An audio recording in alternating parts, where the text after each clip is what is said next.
Hello everyone, welcome back to my YouTube channel वांगशियान and emotions. I hope आप सब अच्छे हैं। अच्छे नहीं हो तो हो जाओ यार। Thank you thank you thank you thank you thank you so much आप लोगों के इतने प्यारे प्यारे कमेंट्स के लिए। मुझे कमेंट्स पढ़ के बहुत अच्छा लगता है। अभी मैं बहुत ज़्यादा बिजी होने की वजह से ना ज़्यादातर रिप्लाई नहीं कर पा रही हूँ, पर मैं कोशिश करती हूँ कुछ लोगों को रिप्लाई कर दूँ। और अगर मैं किसी को भी रिप्लाई नहीं कर पाती तो मैं सारे कमेंट्स ज़रूर पढ़ लेती हूँ ट्रैवलिंग करते करते।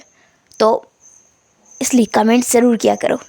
एंड आज के थर्ड एपिसोड को स्टार्ट करते हैं, जिसकी स्टार्टिंग होती है हमारे प्यारे विंग से।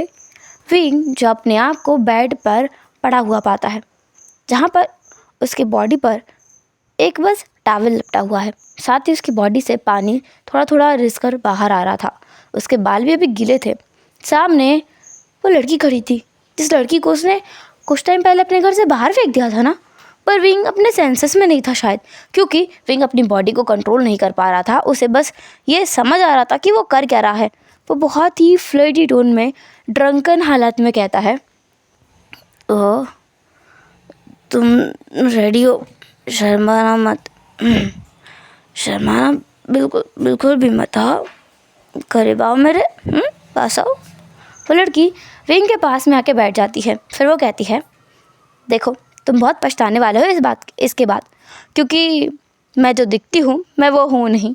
असल में मैं एक लड़का हूँ, एक लड़की नहीं हूँ। और अगर तुम मेरे साथ नाइट स्पेंड करोगे तो तुम्हें बहुत पेन होने वाला है। और जैसा कि मुझे पता चला है तुम एक वर्जन हो। फिर कहता है, बकवास मत करो, इतना सुंदर लड़का कैसे हो सकता है, तुम एक लड़की हो। वो लड़की कहती है, वो तो तुम्हें मेरे साथ टाइम बिताते हुए पता चल जाएगा। अगर मैं लड़का हुआ तो तुम भाग मत जाना। विंग कहता है, हट, मैं भागता हूँ क्या? पर तुम लड़का नहीं हो। वो लड़की कहती है, मैं लड़का ही हूँ, बस तुम्हें लग नहीं रहा है कि मैं लड़का हूँ, क्योंकि तुमने मुझे इस मेकअप में, इन कपड़ों में देखा हुआ है। जैसे ही ये सब कुछ हटेगा तुम्हें नज़र आ जाएगी मेरी सच्चाई, और फिर तुम डर कर भाग जाओगे। विंग कहता है, डर और मैं? तुम शुयांग की तरह बात मत करो। मैं बिल्कुल नहीं डरता। मैं तो बहुत ज़्यादा स्ट्रॉन्ग हूँ। मैं नहीं डरता। वो लड़की फिर विंग के ऊपर आते हुए कहती है, तो ठीक है, फिर बस आज की रात मैं और तुम बस एक दूसरे के होकर रह जाएंगे। पर इसके बाद तुम मुझे परेशान करने के लिए बिल्कुल मत आना। और वैसे भी ये सारी मुसीबत तुमने खुद अपने सर पर मारी है, मैंने तुमसे कुछ नहीं कहा था। विंग कहता है, तुम बहुत बोलती हो। वो लड़की हंसते हुए बोलती है, अच्छा अब मैं बहुत बोलने भी लगी। कुछ टाइम पहले तक तो तुम्हें मैं ऐसी लग रही थी जैसे बहुत ज़्यादा अट्रैक्टिव हूँ। विंग कहता है, तुम अभी भी बहुत अट्रैक्टिव हो। ऐसा बोलकर विंग जो थोड़ा सा उठकर बैठता है, हालांकि अभी भी वो ड्रंक था, वो उस लड़की के कपड़ों को निकालने लगता है। धीरे धीरे करके वो उसे निकाल तो देता है, पर अंदर बची थी तो बस एक छोटी सी लेयरिंग वाले कपड़े। विंग कहता है, तुमने कहा तुम लड़की नहीं हो, फिर ये देखो, ये बड़े बड़े दो ये क्या दिख रहा है तुम्हारे सीने पे? हाँ, तुम लड़की हो। तभी वो लड़की यानी कि लड़का अपने उस चेस्ट से दो बड़े बड़े अजीबो गरीब प्रोडक्ट निकालता है, जो कि नकली थे। अब आप लोग समझ सकते हो कि मैं किस बारे में बात कर रही हूँ। वे उन्हें देखकर कहता है, हाँ, लड़की नकली भी लगाती है, इसलिए वो इतनी अट्रैक्टिव लगती है, मुझे तो पता ही नहीं था।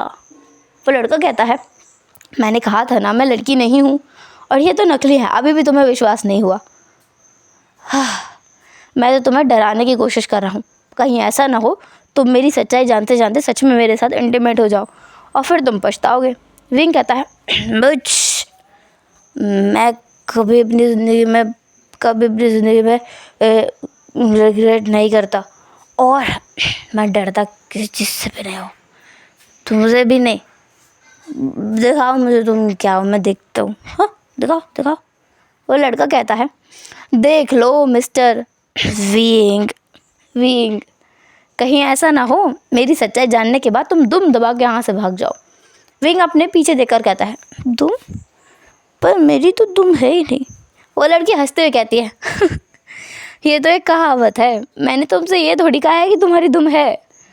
ड्रंक होने के बाद ना तुम जैसे इंसान इतने अडोरेबल हो जाते हैं, मुझे पता ही नहीं था। विंग कहता है, श्श, ऐ, मैं हैंडसम हूँ, अडोरेबल नहीं हूँ। ओहो हैंडसम, ओके हैंडसम गगा। विंग कहता है मुझे तब शर्म आ रही है। ऐसा बोलकर विंग अपने फेस को अपने दोनों हाथों से ढक लेता है। वो लड़का जो सामने बैठा हुआ था वो हंसते हुए बोलता है अब हमारे प्रिटी गगा को शर्म भी आ रही है।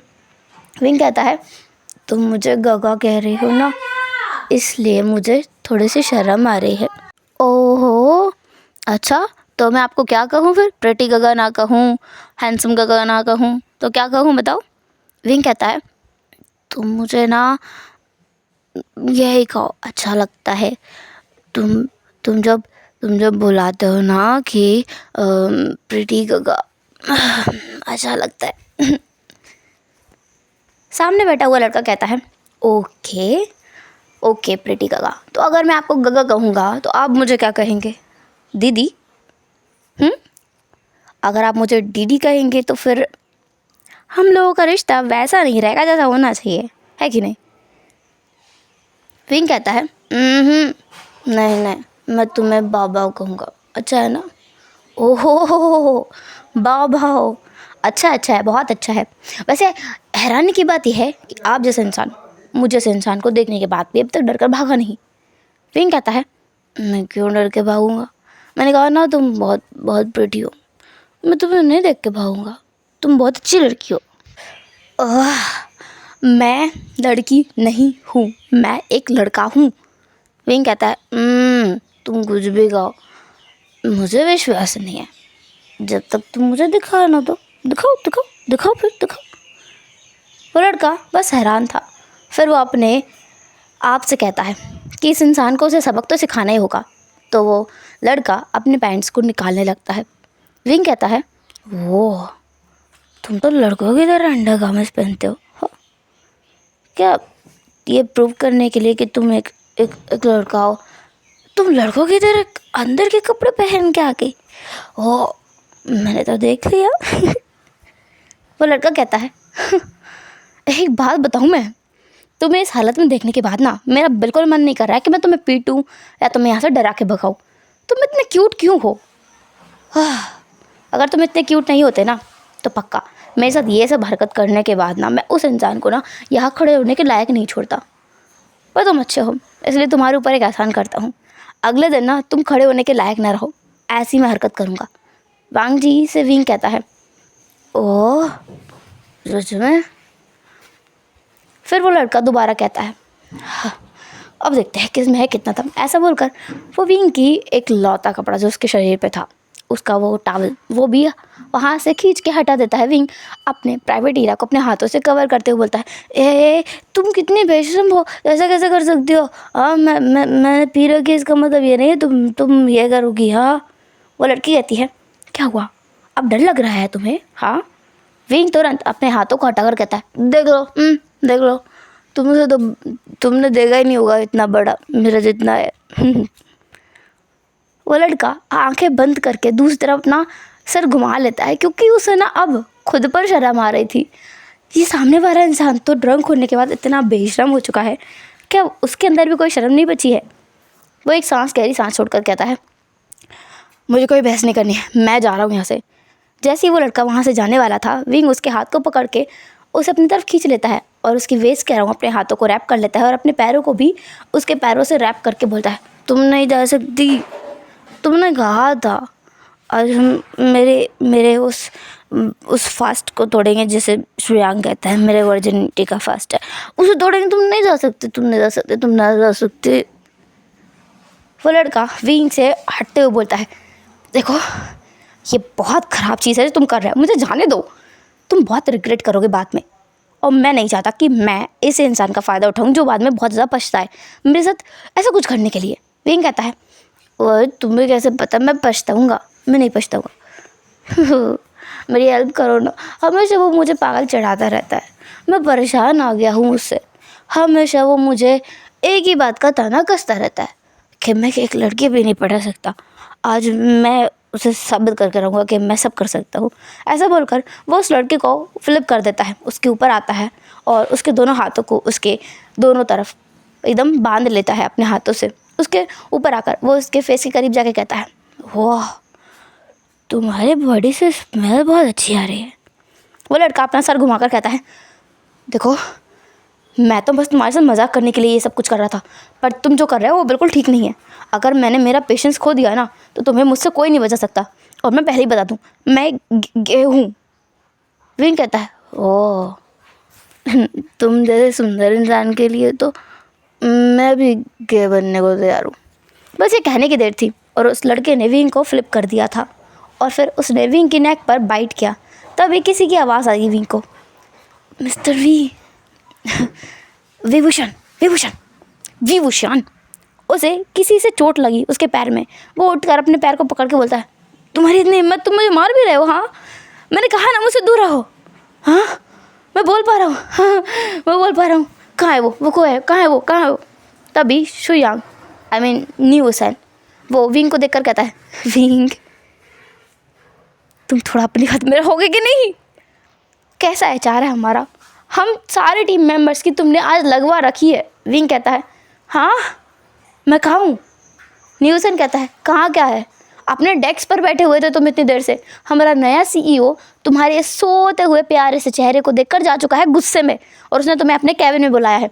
जाकर बात करो अब। मुझे तो लगता है तुम जो कह रहे थे ना कि तुम मेरी जॉब को बचाओगे, अब मुझे लगता है कि तुम अपनी जॉब को नहीं बचा पाओगे। विंग तो 1 मिनट के लिए प्रोसेस करने में लग जाता है कि वो ऑफिस कब आया। फिर उसे याद आता है कि नए सीईओ के आने के वो जो न्यूज़ थी उसके बाद विंग अपनी डेस्क पर बैठकर काम कर रहा था, और काम करते करते वो थक कर सो गया था, क्योंकि कल रात को उसने पूरी रात सोया नहीं है। वो कल रात वो पूरे टाइम जागा जो रहा था, इसलिए अभी वो सो गया था। विंग को जैसे याद आता है ना, वो अपने सर पे हाथ मारता है, अपने बालों को खींचते हुए बोलता है, मैं क्या करूँ, मैं तो गया। अगर मेरी अच्छी खासी ज़िंदगी चल रही थी, इसमें पता नहीं कहाँ से क्या क्या चीज़ें हो रही हैं। न्यूसन कहता है, भाई भी, मुझे ऐसा क्यों लगता है तुम्हारी तबीयत बहुत ख़राब है। तुम ना बोल देना वहाँ जा कर के कि तुम्हारी तबीयत ख़राब है, इसलिए तुम सो रहे थे। तुम्हारी जॉब बच जाएगी। अगर तुम्हें कुछ हो गया, तुम्हारी नौकरी को कुछ हो गया, तो फिर मुझे कौन संभालेगा? मेरी नौकरी तो वैसे ही चली जाएगी। हाय, मैं क्या करूँगा, क्या करूँगा, क्या करूँगा? न्यूसन बहुत ड्रामेटिकली ये सब बोलता है। विंग उसके कंधे पर एकदम थप्पड़ मारते हुए बोलता है, तुम्हें अभी भी मजाक की पड़ी है? यहाँ मेरी जॉब सच में दाव पर लग गई है। न्यूसन कहता है, तो मैं क्या करूँ, तुम्हारी गलती है इसमें। अब मैं तो तुम्हें सजेशन दे रहा हूँ, ऐसा ही करना, तुम जाके डायरेक्ट उससे बोल देना कि सर मेरी तबीयत ख़राब थी, लेकिन मैं फिर भी ऑफिस आया हूँ क्योंकि मैं अपने ऑफिस के काम को बहुत ज़्यादा इम्पॉर्टेंट मानता हूँ, अपनी हेल्थ से ज़्यादा। पर मैं क्या करूँ, हेल्थ तो हेल्थ होती है, किसी का कंट्रोल नहीं है। मैंने टैबलेट रखी थी इसलिए मुझे नींद आ गई, बोल देना। विंग कहता है, ये काम करेगा? न्यूसन कहता है, हर बार तो करता है, मैं तुम्हारे ऊपर जो लगाता हूँ। विंग कहता है, और हमारा सीईओ विंग नहीं है, हाँ वो कोई और है। न्यूसन कहता है, जो भी है तुम एक बार ट्राई करके देखना ना। अब देखो, पूरी तरीके से जॉब हाथ से जाने से अच्छा है तुम एक बहाना मार दो, क्या पता वो मान जाए। विंग कहता है, हाँ ठीक है, जाता हूँ मैं। हे भगवान, अब मेरी पूरी जॉब, ज़िंदगी, सब कुछ आपके हाथ में है। मेरी स्टेबल लाइफ की ऐसी की तैसी करा दी शुयांग ने। मैं इसे घर जाके बताऊँगा, कमीना कहीं का। लेकिन जब विंग वहाँ जा रहा था ना उस कैबिन में सीईओ के, तब भी विंग के दिमाग में वही सीन चल रहा था कि वो किसी लड़के के साथ ऐसा कैसे कर सकता है। विंग अपने आप से कहता है, हाँ, विंग बस एक सपना था, एक डरावना सपना। वो इसीलिए आया क्योंकि तुझे कल रात को ही पता चला है कि वो एक लड़की नहीं एक लड़का है, बस इसलिए तुझे ये सपना आया। इसके अलावा ऐसा कुछ भी नहीं है, तूने ऐसा कुछ भी नहीं किया है। उस लड़के ने तुझे फोर्स किया होगा, पक्का फोर्स किया होगा। छी, मुझे तो खुद से ही गिना रही है, कोई ऐसा कैसे कर सकता है। विंग को बहुत ज़्यादा इरिटेशन हो रही थी, फ्रस्ट्रेशन हो रही थी, क्योंकि उसने किसी लड़के के साथ वो सब कुछ कर लिया है, ये सोचते हुए ही ना उसका दिमाग घूम रहा था। पर फिर भी वो उस सीईओ के कैबिन के बाहर जाता है और वहाँ जाके नॉक करता है। अंदर से आवाज़ आती है, कम इन। विंग अंदर जाता है, वहाँ पर पुराना सेक्रेटरी था, मतलब पुराना जो सीईओ था उसका ही सेक्रेटरी यहाँ पर खड़ा हुआ था। विंग उसे देखता है और उसे प्लीडिंग आइज से कहता है कि कुछ कर लेना। वो जो सेक्रेटरी था वो खुद भी डरा हुआ था, क्योंकि डरते हुए ही वो विंग को देख रहा था। वो सेक्रेटरी जो था ना, वो है शुशे। शुशे और विंग की काफ़ी अच्छी बनती जनती है, जैसे कि शुयांग और विंग की बनती है। उन लोगों की पोस्ट में बहुत ज़्यादा डिफरेंस है, पर वो लोग एक दूसरे से बहुत घुल मिल कर रहते हैं, इसलिए एक दूसरे की हमेशा मदद करते रहते हैं। पर अभी किसी एक की मदद करने के चक्कर में वो तीनों के तीनों की लुटिया डूब जाएगी, इसलिए शुशे बस अपनी आंखों से उसको बोल देता है कि भाई इस बार तो मैं कुछ नहीं कर सकता। विंग देखता है उस सीईओ को, जो कि विंग की तरफ पीट करके बैठा हुआ है, मतलब उसकी चेयर दूसरी तरफ थी, वॉल की तरफ। विंग को देखकर ये नज़र आ रहा था कि उस सीईओ ने अपने हाथ में एक फाइल पकड़ी हुई है, पैर के ऊपर पैर रखा हुआ है और बहुत ही कोल्ड ऑरा लेकर वो इंसान बैठा हुआ है। विंग इसे डर लगता है, वो आगे जाता है, अपने सर को झुकाता है, अपने हाथों को फोल्ड करते हुए बोलता है, सर आपने मुझे बुलाया? वो सीईओ एक शब्द कहता है। विंग जो अंदर से ट्रिम्बल कर उठा था, क्योंकि विंग को जो आवाज़ सुनाई थी वो आवाज़ बहुत कोल्ड थी, और विंग को ना इस तरीके से कोल्ड ट्रीटमेंट की आदत नहीं थी। पुराना जो सीईओ था ना वो बहुत अच्छा था, उससे आराम से बात करता था, इतना डांटता वाटता भी नहीं था, और विंग उसको सोते हुए देख जाए ना तो बस उसको देखकर निकल जाया करता था। लेकिन अभी तो गड़बड़ हो रखी है, ये जो भी इंसान है ना बड़ा ख़तरनाक नज़र आ रहा है। विंग कहता है, सर वो मेरी तबीयत ख़राब थी और मैंने टैबलेट ली हुई थी और इसलिए मुझे नींद आ गई और मैं वहीं पर सो गया। कुछ देर साइलेंस के बाद वो इंसान मुड़ता है, पर विंग ने अब तक उसका चेहरा नहीं देखा, क्योंकि वो देखने की हिम्मत नहीं उठा सकता। अगर वो उस इंसान की आंखों में देखेगा तो पक्का विंग को यकीन है कि उसका झूठ पकड़ा जाएगा, क्योंकि उसने अपनी ज़िंदगी में झूठ बोला ही नहीं है। ये वो बहुत रेयरली झूठ बोलता था, वो भी अब कभी एक आध बार ही बोला होगा उसने, और आज बोला है, और वो भी उसके हिसाब से तो बहुत बड़ा वाला झूठ है। इसलिए ना विंग को अंदर से ऐसा डर लग रहा था। पर वो इंसान जो सामने बैठा था वो कहता है, विंग कहता है, सो सर मैं जाऊँ? नहीं। विंग अब चुपचाप वहीं खड़ा हो गया। कुछ देर और ऐसे ही साइलेंस में लगभग 5 मिनट बीत गए। वहाँ जो सेक्रेटरी खड़ा था ना उसे तो चक्कर आ रहे थे अब, क्योंकि ये नज़ारा और ये इस रूम का टेम्परेचर दोनों कोल्ड होते जा रहे थे। उसे ऐसा लग रहा था कि वो बर्फ़ की तरह जम जाएगा और फिर टुकड़ों टुकड़ों में टूट करके बिखर भी जाएगा बर्फ़ के एकदम गोले गोलों में। तभी वो अपने आप से कहता है कि उसे ये सिचुएशन संभालनी होगी, तो वो बस उस सीईओ के पास जाता है, फाइल्स लेकर कहता है, सर ये पिछला डाटा है, पिछला डेटा जो भी आपने मंगाया था। वो सीईओ बस उस इंसान से कहता है, मतलब सेक्रेटरी से कहता है, गेट आउट। सेक्रेटरी तो एक पल के लिए खामोश खड़ा रह गया। वो दोबारा कहता है, सॉरी सर, गेट आउट।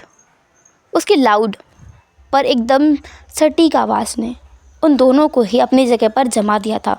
लेकिन दूसरे ही पल शुशे वहाँ से भाग गया, क्योंकि इतना कोल्ड तरीके से उसे किसी ने ऐसे नहीं बोला था, उसे बुरा लग रहा था। शुशे बाहर जाता है, बाहर न्यूसन था। न्यूसन कहता है, क्या हो रहा है? मुझे डर क्यों लग रहा है? अंदर मुझे कुछ दिखाई भी नहीं दे रहा है। वो ट्रांसपेरेंट एक होता है ना कांच की दीवारें, वैसा कुछ था वहाँ, पर ऐसा भी सिस्टम था उसमें कि अंदर से ऐसा किया जा सकता था कि अंदर से तो बाहर का नज़ारा दिखे पर बाहर से अंदर का कुछ भी दिखाई ना दे।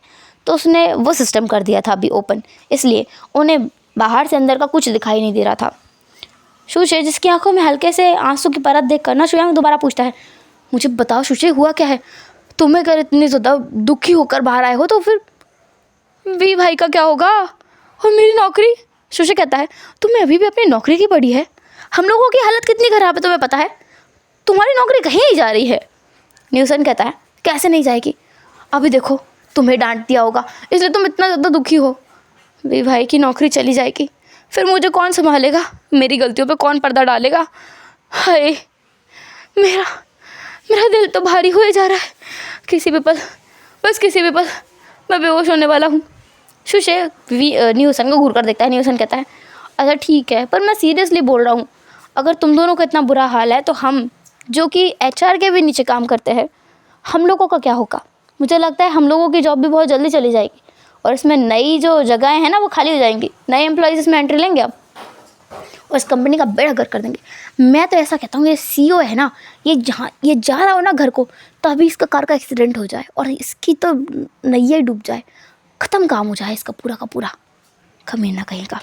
सुशी कहता है तुम ज़्यादा बददुआ दे रहे हो, इसका नतीजा ये हो सकता है कि सर्वेलेंस कैमरा से वो तुम्हें देख लेगा और तुम्हारी जो बची कुची है ना वो भी चली जाएगी। नियोसन तुरंत अपने मुंह को ढक लेता है और कहता है मैंने कुछ नहीं कहा है, ये सब तो तुम्हारी मन की इच्छाएं थी, मैंने तो बोल दिया है। शुशी को ना बहुत गुस्सा आता है शुयांग पे, वो अपना हाथ उठाता है उसे मारने के लिए, तभी शुयांग वहाँ से भाग जाता है क्योंकि अब शुयांग वहाँ नहीं मतलब नियोसन वहाँ नहीं रुक सकता था। नियोसन को पक्का यकीन था अब वो पिटेगा बुरी तरीके से, तो वो भाग गया वहाँ से। हम देखते हैं सीईओ के कमरे का नज़ारा, जहाँ पर उस कैबिन में विंग अभी भी चुपचाप खड़ा हुआ था। उसके पैर काँप रहे थे पर वो अपने आप को कॉन्फिडेंट दिखाते हुए बोलता है सर क्या मैं जाऊँ। बड़ी हिम्मत करके उसने ये कहा था पर उसे बहुत डिसअपॉइंटमेंट मिली जवाब सुनकर। नहीं, ये सुनकर वो वहीं पर खड़ा रह गया। उसके पैर ये वैसे हो गए थे, नम पड़ते जा रहे थे, उसे बैठना है कहीं पे, वो चक्कर खा के ना गिर जाए। तभी वो सीईओ की आवाज़ आती है बैठो। विंग को एक रिलीफ मिलता है कि चलो बैठने के बाद उसे थोड़ी सी तो राहत मिलेगी, क्योंकि जब हम खड़े रहते हो ऐसी सिचुएशन में तो हमें ज़्यादा घबराहट होती है इन कंपैरिजन टू बैठने में, क्योंकि फिर हमारी बॉडी लैंग्वेज ज़्यादा किसी के सामने नहीं आती है। इसलिए विंग अब जाकर चेयर पर बैठ गया था पर अभी तक उसने अपना सर नहीं उठाया था। वो सीईओ विंग की तरफ देखकर कहता है तुम ज़्यादा डरपोक हो। विंग कहता है जी सर, मतलब। वो सीईओ कहता है अगर तुम आंखों में आंखें डालकर बात भी नहीं कर सकते तो तुम कंपनी का हिस्सा बनने के लायक नहीं हो। विंग ये सुनता है ना तो उसे बहुत बुरा लगता है। उसने इस कंपनी को बहुत लंबा समय दिया है और इसके साथ साथ उसने हर एक चीज़ वो की है जो इस कंपनी के लिए ज़रूरी थी। उसने ओवर टाइम काम किया है, कभी कभी उसने बहुत ज़्यादा मेहनत की है, एक्स्ट्रा वर्क किया है, अपने घर के लिए भी वो काम लेकर गया है। तो इस इंसान की हिम्मत कैसे हुई ऐसा कुछ बोलने की। विंग अपनी आंखें उठाकर कहता है ऐसा कुछ नहीं है सर, मैं बहुत। पर वो एक पल के लिए रुक गया क्योंकि ये चेहरा कुछ जाना पहचाना सा था, पर इस चेहरे को उसने कहाँ देखा है नहीं पता।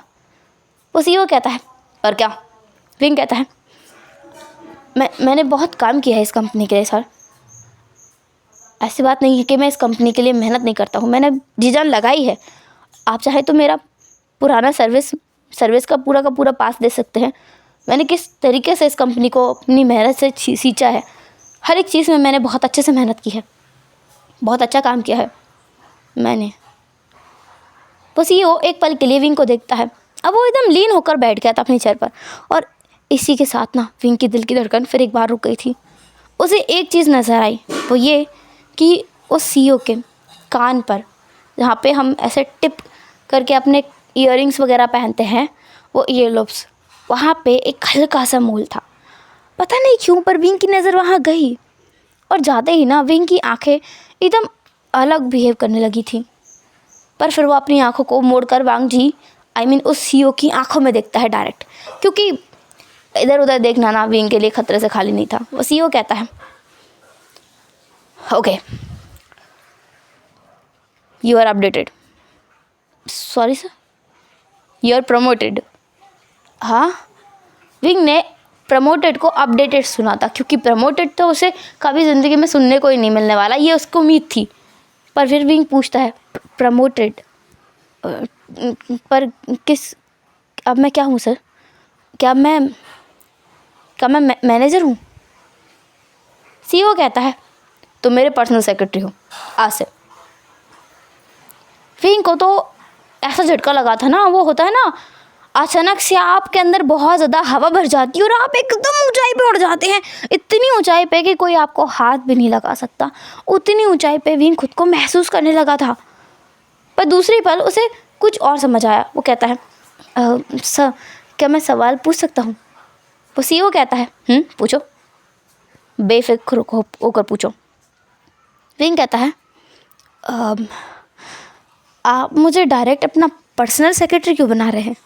हाँ, अगर मुझे प्रमोशन देना ही था तो आप मुझे एचआर से मैनेजर या फिर कुछ और बना सकते थे, कोई और पोस्ट, या फिर सेक्रेटरी का सेक्रेटरी, पर आपको पर्सनल सेक्रेटरी। तभी वो जो सीईओ है वो उठकर आता है।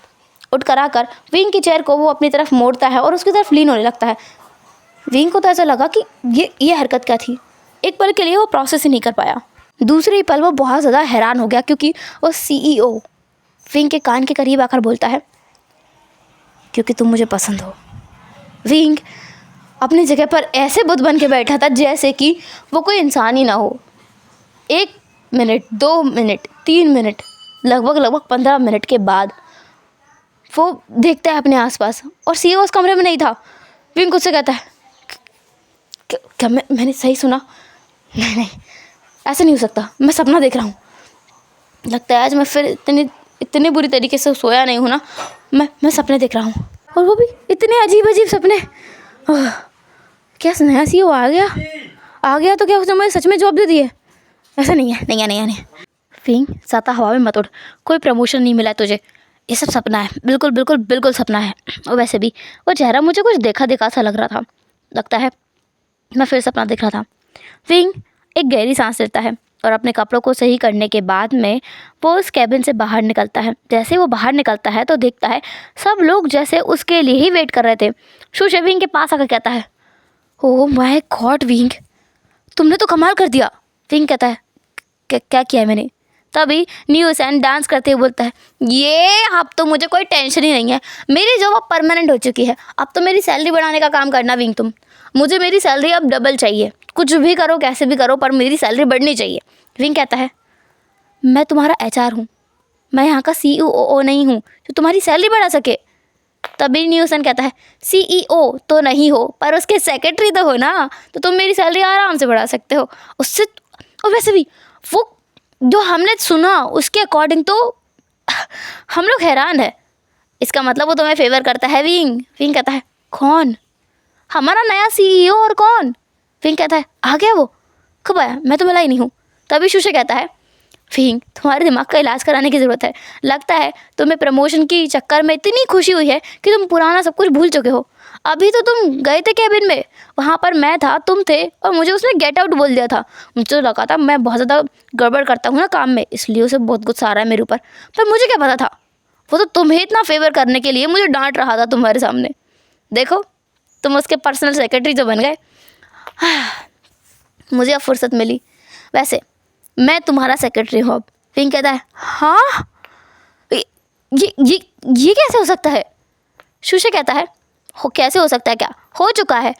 वैसे अब मुझे ज़्यादा टेंशन लेने की ज़रूरत नहीं है, क्योंकि जब मैं डायरेक्ट सीईओ को रिपोर्ट करता था ना तो मुझे बहुत प्रॉब्लम होती थी, क्योंकि नीचे वाले लोग सही से काम ही नहीं करते थे और तुम लोग तो मेरे दोस्त थे, इसलिए और मैं कुछ नहीं बोल पाता था। और सबसे ज़्यादा मुसीबत मेरे लिए खड़ा करता था ये नी हुसैन। पर अब सारी मुसीबत तुम्हारे सर पर है, मैं तो बचा हूँ, अब तुम जानो तुम्हारा काम जाने, मैं तो खुश हूँ। नी हुसैन कहता है, मैं ज़्यादा खुश हूँ, अब मुझे डबल सैलरी मिला करेगी। विंग एक पल के लिए दोबारा खामोश था, फिर वो एक बड़ी स्माइल के साथ कहता है, मैं सपना नहीं देख रहा था, मुझे सच में प्रमोशन मिला है। मैं सेक्रेटरी हूँ, वाह। वो लोग एकदम खुश हो गए थे, सब लोग उससे पार्टी मांग रहे थे। विंग कहता है कि वो आज ऑफिस के कैंटीन में जाके सबको पार्टी देगा, और ये सुनकर ना सब लोग बहुत ज़्यादा खुश थे और हैरान भी, क्योंकि विंग जैसे इंसान से खर्चा कराना बहुत मुश्किल काम है। विंग ने अपने पूरे लाइफ टाइम में इतना खर्चा नहीं किया होगा जितना वो अब करने वाला है आज एक दिन सबको पार्टी देते हुए, क्योंकि विंग सच में बहुत ज़्यादा खुश है। उसका मूड ना इंस्टेंटली चेंज हो गया है। सुबह इतना वो दुखी था, परेशान था, अभी सब कुछ एकदम हट चुका है और उसकी जगह बहुत ज़्यादा खुशी ने ले ली है उसके। हम देखते हैं डायरेक्ट कैंटीन का सीन, जहाँ पर विंग सबको पार्टी दे चुका है। सब लोग अपने अपने मन के अकॉर्डिंग फूड ऑर्डर कर रहे थे और विंग को कॉन्ग्रेचुलेशंस बोल रहे थे। विंग भी बहुत खुश था, और दूसरी बड़ी बात ये थी कि विंग की सबसे बातें अच्छे से होती थी और विंग को सब लोग जानते भी थे। ये बात और थी कि नए इंटर्न भी विंग के साथ बहुत एकदम ओपन हो जाया करते थे। हालांकि विंग एक कह सकते हैं थोड़ा सा इंट्रोवर्ट टाइप का है तो वो एक्सट्रोवर्ट, पर वो बातें करना पसंद नहीं करता, ये था। और दूसरी चीज़, वो बोरिंग किस्म का इंसान था, पर इसके बावजूद भी काम के हिसाब से सब लोग उसे पसंद करते थे, क्योंकि विंग सबकी मदद कर देता था, क्योंकि वो है ही वर्कोहॉलिक। पर अभी वो बहुत ज़्यादा खुश थे, क्योंकि अब तो उन्हें प्रमोशन मिलना तय है, क्योंकि विंग जैसे इंसान उन्हें प्रमोशन ना दे ऐसा तो हो ही नहीं सकता, क्योंकि विंग की आंखों से किसी का भी एफर्ट छुपते नहीं हैं, वो उन सब चीज़ों को देखता है। विंग वहाँ बैठकर सबको पार्टी तो दे रहा था, और दूर खड़ा वो इंसान जिसे हमने अभी कैबिन में देखा था, वो सीईओ विंग को देख रहा था और स्माइल कर रहा था। उसके हाथ में फ़ोन था जिससे वो वीडियो बना रहा था विंग की। विंग को इतना खुश देखकर अब हम देखते हैं ऑफिस ख़त्म होने के बाद का सीन। ऑफिस आवर्स ख़त्म हो चुके थे और अब सब लोग घर वापस जा रहे थे। विंग भी अपनी कार के पास आता है और कार के पास आकर वो उसे चालू करता है। तभी किसी की आवाज़ आती है, घर जा रहे हो? विंग पीछे मुड़कर देखता है तो वहाँ पर वही CEO था। अब तो विंग को पता है कि ये CEO है और यकीन भी है, तो वो कहता है हाँ सर, आप यहाँ, आपकी कार कहाँ है? CEO कहता है मेरी कार मेरा भाई लेके आया है, अब मेरे पास घर जाने के लिए कोई कार नहीं है, सोच रहा हूँ टैक्सी करूँ। विंग कहता है आपको मैं ड्रॉप कर देता हूँ ना सर, आप बता दीजिए आपको कहाँ जाना है। CEO विंग को देखता है। CEO की नज़रों में विंग को कुछ तो अजीब लग रहा था, कुछ अलग था, कुछ बहुत अलग, जो थोड़ा सा अनकंफर्टेबल वाली चीज़ थी। पर फिर भी विंग खुश था और ये उसका बॉस है तो इसलिए वो कह देता है कि उसे छोड़ देगा। CEO कहता है ठीक है, मेरा घर नॉर्थ की तरफ है, चलोगे? विंग कहता है ओके सर, कोई प्रॉब्लम नहीं है, मेरा अपार्टमेंट भी नॉर्थ की तरफ ही है। विंग उस CEO को अपनी कार में बिठा देता है। कार का माहौल बहुत अलग हो गया था, यूजुअल से बहुत अलग। जो बाकी लोगों के साथ में विंग को महसूस होता है ना, उससे काफ़ी अलग महसूस हो रहा था विंग को इस CEO के साथ बैठने पर। विंग का अपार्टमेंट आ चुका था पर उस CEO की डेस्टिनेशन नहीं आई थी। विंग कहता है सर मैं आपको कहाँ ड्रॉप करूँ? CEO कहता है यहीं पर, मेरा घर यहीं है। विंग कहता है ओह कहाँ है सर आपका घर? ये बिल्डिंग ही मेरी है। जिस बिल्डिंग के अपार्टमेंट में रहकर विंग खुद को अमीर समझता था, वो पूरा का पूरा बिल्डिंग ही उसके बॉस का है। विंग एक पल के लिए खामोश था और दूसरे पर वो हैरान होकर कहता है बिल्डिंग आपकी है सर? CEO कहता है बिल्डिंग मेरा है, तुम्हारा घर कहाँ है? मैं बिल्डिंग के एक अपार्टमेंट में रहता हूँ। पता नहीं था कि आप पूरी बिल्डिंग ही आपकी है, आप तो बहुत रिच है सर। अगर तुम मेरे साथ रहो तो तुम भी रिच हो जाओगे। सॉरी सर, हाँ मैं समझ गया। CEO कहता है क्या समझो? विंग कहता है यही, मैं आपके साथ रहूँगा, काम करूँगा, मेहनत करूँगा तो मैं आपकी तरह अमीर हो जाऊँगा, फिर मेरे पास भी आपकी जितनी बड़ी बिल्डिंग होगी। वांग जी कहता है तुम्हें यह बिल्डिंग पसंद है? विंग कहता है क्यों पसंद नहीं होगी, इतना अच्छा बिल्डिंग है, हर एक अपार्टमेंट बहुत लग्जरियस है।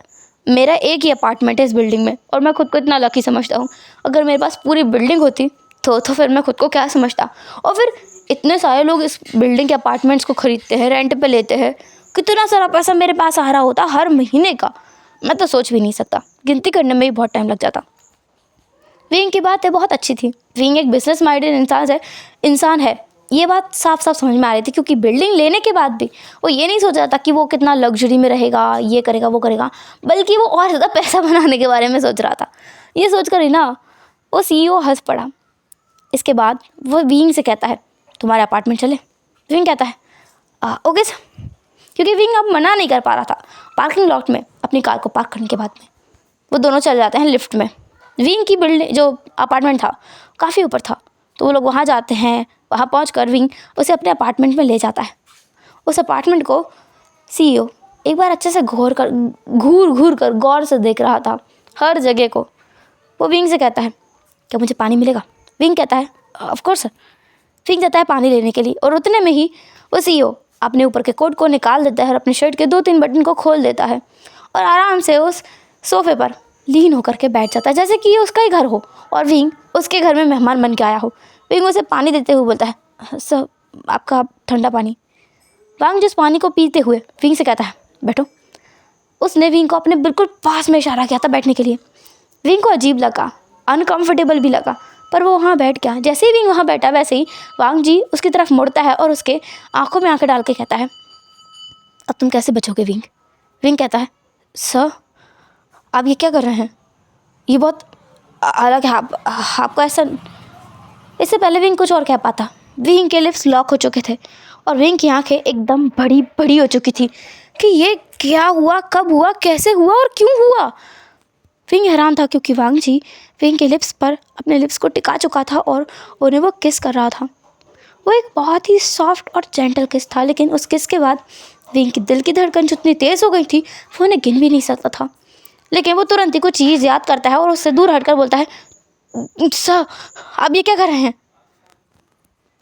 CEO अपनी शर्ट को थोड़ा एडजस्ट करते हुए बोलता है, वही जो हमने उस दिन किया था। विंग कहता है, मतलब हम तो मिले भी नहीं कभी, हम तो बस आज ही मिले हैं ना। वो CEO कहता है, वाह, एक पल को तुमने मुझे क्यूट, ब्यूटीफुल और स्वीट सी लड़की कहा था, और दूसरे ही दिन तुम मुझे पहचान भी नहीं पा रहे हो। विंग एकदम हक्का बक्का हो गया था। अपनी जगह पर वो स्टिप बन के पुतला बन के खड़ा हुआ था। उसका दिमाग तो बिलीव ही नहीं कर पा रहा था कि ये सामने बैठा हुआ उसका बॉस वही 2 दिन पुरानी लड़की है। नहीं, ये नहीं हो सकता, बिल्कुल भी नहीं हो सकता। विंग कहता है, सर आप वो। CEO कहता है, मैं वही लड़की हूँ जिसके साथ तुमने फ्लर्ट किया, जिसे तुमने किडनैप किया और जिसे तुमने ह्यूमिलेट किया अपने अपार्टमेंट में बंद करके, और फिर सुबह होते ही उसे घर से धक्के मार के निकाल दिया। मैं वही हूँ। विंग बस सोफे पर गिर गया। वो कुछ नहीं कर सकता, वो कुछ नहीं कह सकता। किस जगह आकर फंस गया है वो, उसे समझ ही नहीं आ रहा है। CEO उठता है, अपनी शर्ट के बटन को बंद करते हुए बोलता है, बहुत गर्मी थी, अपार्टमेंट अच्छा है तुम्हारा, AC भी अच्छा है, आता रहूँगा मैं यहाँ तुमसे मिलने के लिए। वैसे भी तुमने जो मेरे साथ किया है उसके बाद मेरा तुम्हारे अंदर इंटरेस्ट बढ़ गया है। और एक बात बता दूँ, मैं गे हूँ और आपसे तुम मुझे लानवांग जी कह सकते हो। मैं चलता हूँ। इतना बोलकर वो बिना किसी जवाब के वहाँ से चला गया था, विंग को वही डम फाउंडेड छोड़कर। विंग तो यकीन ही नहीं कर पा रहा था खुद के कानों पर, खुद की किस्मत पर। वो किसे जा कर के अपना दुखड़ा सुनाया, फिर किसे गालियाँ दे, अपनी किस्मत को, अपनी हरकतों को, या फिर अपने दोस्त शुयांग को जिसका ये गंदा सा आइडिया था। किसे दोष दे वो, कोई समझती नहीं उसे, कुछ भी नहीं समझ पा रहा था वो, बस वहाँ पर वो बैठा हुआ था। उसी टाइम पे आता है हमारा शुयांग जैसे अपार्टमेंट आता है, विंग जो वहाँ पर जो पोछा लगाने का एक झाड़ू टाइप का था उसको लेकर खड़ा हुआ था, और उसे लेकर के वो शुयांग की तरफ देख रहा था। शुयांग कहता है, विंग क्या हुआ तुझे, इतना गुस्से में क्यों नजर आ रहा है, पूरा लाल पीला नीला हो चुका है। शुयांग जो देख कर ही लग रहा था किसी लड़की के साथ में फ्लर्ट करके आया है। विंग उसे देखता है, गहरी सांस छोड़ता है और उसे उस डंडे से मारना स्टार्ट कर देता है। शुयांग कहता है, विंग बता तो सही क्या हुआ है, मुझे मार क्यों रहा है। विंग कहता है, सब कुछ तेरी गलती है, सब कुछ तूने किया है, मेरी दिमाग, मेरा किस्मत, मेरी ज़िंदगी सब खराब करके रख दी तूने। मैं अच्छी खासी अपनी ज़िंदगी जी रहा था, बोरिंग कह करके तूने मेरी पूरी ज़िंदगी बर्बाद करके रख दी है। तुझे पता भी है वो लड़की कौन थी, मेरा मतलब वो कमीना सा लड़का कौन था। शुयांग कहता है, मुझे कैसे पता होगा, मैं भी तो तेरे साथ था, मैंने तो उसे खुद भगाया तेरे चक्कर में। विंग देख, अपने दोस्त को इस तरह से मारना बिल्कुल ठीक चीज़ नहीं है, तुझे पाप लगेगा। विंग कहता है, पाप लगे या चाहे कुछ भी लग जाए, अब तो मैं तुझे जिंदा नहीं छोड़ूंगा, मैं तुझे मार डालूंगा। शुयांग के बच्चे, शुयांग कहता है, अब तक मेरे बच्चे हुए नहीं है विंग, अगर होंगे भी ना तो तेरी तरह बेकार ही होंगे, जो अपने दोस्तों का भला तो कर नहीं सकते, बुरा ही करते रहेंगे। शुयांग बहुत बुरी तरह से पिट चुका था। अब सीन शिफ्ट करके हम दिखाते हैं कुछ देर बाद का, जहाँ पर वो दोनों एक साथ सोफे के दोनों तरफ बैठे हुए हैं और विंग शुयांग को घूर रहा है। शुयांग जिसने आइस बैग उठा करके अपने चेहरे पे लगाया हुआ है, क्योंकि उसके फेस पर, उसके पैर, हाथ, नाक, सब जगह पर उसको निशान पड़ चुके हैं। विंग ने जो उससे बुरी तरीके से मारा है उसकी वजह से उसके होठों के नीचे लाल लाल निशान है, उसकी आंखों पर काले काले निशान है, और बाल भी उसके कुछ पटा दिए हैं विंग ने। शुयांग फिर कहता है, आखिर बात क्या है मुझे बताएगा, मेरा इतनी बुरी हालत होने के बाद मुझे इतना तो पता होना चाहिए कि मुझे मार पड़ किस लिए रही है। विंग कहता है, तुझे मैंने कम मारा है शुयांग, जितना मुझे गुस्सा आ रहा है ना उसके बाद तो मैं तुझे ज़्यादा मारता। तुझे पता है वो लड़का कौन है जिसके साथ हमने ये सब किया। शुयांग कहता है, विंग हमने नहीं, तूने। विंग कहता है, शुयांग कहता है, हाँ ठीक है हमने। क्या हुआ। शुयांग तो डर चुका था विंग से। विंग को गुस्सा आएगा ना तो वो उसे पीट देगा, अब तो उसे डर लग रहा है, वो तो कल ही यहाँ से भाग जाएगा। कल क्या, वो तो अभी भाग जाएगा, वो नहीं रहेगा विंग के साथ एक अपार्टमेंट पे। खतरे से खाली नहीं है विंग के साथ रहना। विंग कहता है, वो मेरा नया CEO है, मेरी कंपनी का, मेरा बॉस है वो। शुयांग कहता है, अच्छा हाँ क्या, वो उसी कंपनी का जिसमें तू काम करता है, इतने सालों से काम करता है, उस कंपनी का बॉस है। विंग कहता है, हाँ उसने कहा उससे मुझ में इंटरेस्ट आ गया है, वो मुझे छोड़ेगा नहीं, उसने मुझे मेरे पोस्ट से भी हटा दिया है। शुयांग कहता है, विंग तेरे इतने सालों की मेहनत मैंने बर्बाद कर दी, मुझे माफ़ कर दे। विंग फिर कहता है, उसने मुझे अपना पर्सनल सेक्रेटरी बना दिया है। शुयांग कहता है, ये तो अच्छी बात है। विंग कहता है, क्या अच्छी बात है, वो तुझे पता नहीं वो कैसी कैसी हरकत करता है, ऑफिस में वो मेरे बिल्कुल इतने करीब आ गया था, इतने करीब आ गया था वो, और करीब आने के बाद वो मेरे कान में फुसफुसा रहा था, और अभी भी वो मेरे बिल्कुल ऊपर चढ़ गया था। मैं बता नहीं सकता मुझे कितना गुस्सा आया, कितनी घबराहट हुई, अजीब लगा। और ये जानने के बाद कि वो वही इंसान है, मुझे नहीं लगता वो मुझे छोड़ेगा, वो बदला ज़रूर लेगा मुझसे। नी जो शुयांग है वो कहता है मुझे क्या लगता है विंग, तुझे पता है? विंग कहता है क्या लगता है? देख, ये जो CEO है ना, ये तुझे परेशान करने की कोशिश कर रहा है, तो तू इसे डबल परेशान कर दे। विंग कहता है कैसे करूँ मैं इसको परेशान? देख वो तेरे साथ फ्लर्ट कर रहा है, तू फ्लर्ट बैक कर। जब उसको नज़र आएगा ना तू ज़्यादा बेशरम वाला बंदा है, वो खुद दूर हो जाएगा। विंग कहता है मैं तेरा कोई आइडिया नहीं मानूंगा, अब बंद कर, बकवास कर। विंग उसको बिल्कुल ऐसा हो गया तब दोबारा मारेगा। विंग के गुस्से के साथ में हम आज के इस एपिसोड की एंडिंग करते हैं। फिर हम देखेंगे नेक्स्ट एपिसोड में कि क्या होता है। क्या विंग शुयांग के इस आइडिया को मानेगा, और मानेगा तो क्या होगा? क्या वांग जी उससे परेशान हो जाएगा, या फिर वो खुद विंग से डबल फ्लर्ट करेगा? ये तो जानेंगे नेक्स्ट एपिसोड में। तब तक लिए आप लोग अपना ख्याल रखिएगा और इंतज़ार कीजिएगा नेक्स्ट एपिसोड का। और दूसरी बड़ी बात, गर्मी बहुत है, पानी पीना, और जिन लोगों को सर्दी खांसी मेरी तरह हो चुकी है वो लोग ज़्यादा पानी पीना, पानी ज़रूर पीना। चलो फिर मिलते हैं नेक्स्ट एपिसोड में, तब तक लिए बाय बाय।